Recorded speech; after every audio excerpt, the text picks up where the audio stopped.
اعوذ باللہ من الشیطان الرجیم بسم اللہ الرحمن الرحیم۔ Ali sound audio and video production کے زیر اہتمام ایک خصوصی ٹرانسمیشن صدائے مدینہ لے کر آپ کا میزبان حافظ فہد رسول نقشبندی ایک بار پھر سے آپ کی خدمت میں حاضر ہے۔ جیسا کہ یہ پروگرام ہر جمعہ، ہفتہ اور اتوار کی رات 8 بجے سے لے کے 9 بجے تک آپ جو ہے اس کو لائیو دیکھتے ہیں، اور اس پروگرام کی یہ خاصیت ہے کہ یہاں پر آپ حضور علیہ الصلوۃ والسلام کی مدح سرائی بھی اور اسلامی معلومات سے بھرپور یہ پروگرام ہم آپ تک لے کے پہنچتے ہیں۔ ہم امید کرتے ہیں کہ آپ یقیناً اس پروگرام کا بے چینی کے ساتھ جو ہے اس کا انتظار کرتے ہیں۔ ناظرین، آج کی جو ٹرانسمیشن ہے اس کو ایک بہت ہی خاص اہمیت حاصل ہے۔ انتخابات 2024 جو ہے اس کا دورہ ہے، اور ہر طرف ایک یہی شور و غل مچا ہے کہ جو آئندہ آنے والے الیکشن میں ہم لوگ اپنا رہنما، اپنا جو حکمران ہے وہ کس کو چنیں۔ تو یقیناً ووٹ ایک اہم فریضہ ہے، اور یہ قومی فریضہ ہے، اور اس کی جو یہ آپ کے لیے امانت ہے آپ کے پاس، تو جو اس کا آپ لوگوں نے حق ادا کرنا ہے، اس کا چناؤ کیسے کیا جائے، ووٹ کی کیا شرعی حیثیت ہے، اور اگر ہم لوگ اپنا حکمران ایسا چنتے ہیں کہ جو ملک میں جو ہے اسلامی نظام کا نفاذ کر سکے، اس طرح کی معلومات کے حوالے سے ہمارے آج کے مہمان گرامی جو تشریف فرمائے ان سے ہم گفتگو بھی کریں گے۔ میں اپنے مہمان گرامی کا آپ سے تعارف کراتا چلوں۔ ہمارے ساتھ تشریف فرمائے جناب قاری عبدالحمید نقشبندی صاحب، بہت شکریہ آپ نے پروگرام کے لیے وقت دیا ہے۔ ان کے ساتھ تشریف فرمائے علامہ ثاقب امین رضوی صاحب، ان سے بھی آج ہم جو ہے اسلام کے حوالے سے شرعی اعتبار سے جو ہے حکمران کس کو چنا جائے اور ووٹ کی کیا حیثیت ہے اس حوالے سے گفتگو کریں گے۔ اور ہمارے ساتھ سماجی کارکن جناب چودھری غلام قادر صاحب تشریف فرمائے۔ آپ تمام احباب کا بہت بہت مشکور و ممنون ہوں کہ آپ لوگوں نے اس خصوصی ٹرانسمیشن کے لیے اپنا وقت نکالا ہے۔ ناظرین، اس ٹرانسمیشن کا باقاعدہ آغاز تلاوت کلام الہی سے کرتے ہیں۔ میں گزارش کروں گا قاری عبدالحمید نقشبندی صاحب سے، التماس گزار ہوں کہ آپ تلاوت کلام الہی سے پروگرام کا باقاعدہ آغاز فرمائیں۔ اعوذ باللہ من الشیطان الرجیم،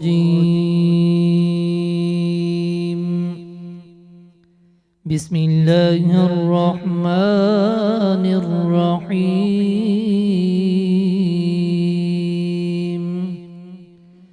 انا اعطیناک الکوثر فصل لربك وانحر إن شانئك هو الأبتر صدق الله العظيم۔ جزاک اللہ، ماشاءاللہ، بہت ہی خوبصورت انداز میں قاری عبدالحمید نقشبندی صاحب تلاوت کلام الہی پیش کر رہے تھے۔ ناظرین، جیسا کہ آپ سب جانتے ہیں کہ لائیو کال کے ذریعے بھی آپ اس ٹرانسمیشن کا حصہ بن سکتے ہیں۔ آپ ڈائل کر سکتے ہیں 0300559934 پہ کال کر کے آپ اس ٹرانسمیشن کا حصہ بن سکتے ہیں۔ نعت بھی سننی ہم نے، لیکن ایک کالر ہے ہمارے ساتھ، ان کی سب سے پہلے کال لیتے ہیں۔ جی السلام علیکم۔ وعلیکم السلام فہد بھائی، کیا حال ہے؟ ٹھیک ہے جی اللہ کا شکر، آپ سنائیں ٹھیک ہیں؟ جی الحمدللہ، اللہ کا شکر جی ہے ٹھیک ٹھاک کیا کہنا چاہیں گے ماشاءاللہ۔ آج تو کے گیسٹ پروگرام کے حوالے سے؟ ماشاءاللہ جی، گیسٹ تو آج بہت اچھے بٹھائے ہیں آپ نے۔ جی تو جی تھوڑا سا ہے کہ آج پروگرام کے حوالے سے ایک بات پوچھ لیں آپ سے کہ یہ اسلامی طریقے سے ووٹ کا کیا سلسلہ ہوتا ہے؟ کچھ لوگ میرے عزیز ہیں نا، وہ کہتے ہیں جی کہ حضور نے کوئی سیاست نہیں کی، یہ اسلام کو لے کے آگے سیاست میں کیوں آئے ہوئے ہیں؟ اس جی بارے میں تھوڑا سا بتا دیجیے گا۔ کافی میرے دوست اب آپ بیٹھے ہیں، ہم سن رہے ہیں آپ کا پروگرام۔ جی بالکل، آج ہم لوگوں کا پروگرام رکھنے کا مقصد بھی یہی ہے کہ جو ہم لوگوں کے اوپر ایک جو اہم فریضہ ہے اس کو ہم نے ادا کرنے جا رہے ہیں انشاءاللہ اگلے کچھ دنوں میں، تو اس کے اوپر ہم لوگوں انشاءاللہ نے جو ہے علامہ صاحب جو ہمارے ساتھ تشریف فرمائے ان سے ہم اس سوال کے حوالے سے گفتگو کریں گے۔ بہت شکریہ آپ نے کال کی۔ خدا کا ذکر کرے اور ذکر مصطفیٰ نہ کرے، ہمارے منہ میں ہو ایسی زباں خدا نہ کرے۔ ابھی تلاوت کلام الہی آپ نے سماعت کی ہے۔ اب میں حضور علیہ السلام کی بارگاہ میں گلہ عقیدت پیش کرنے کے لیے گزارش کروں گا علامہ ثاقب امین رضوی صاحب سے کہ آپ حضور علیہ السلام کی بارگاہ میں گلہ عقیدت پیش کرنے کی سعادت حاصل کریں۔ صلی اللہ علیہ یا رسول اللہ وسلم علیک یا حبیب اللہ۔ جسے مل گیا کملی والا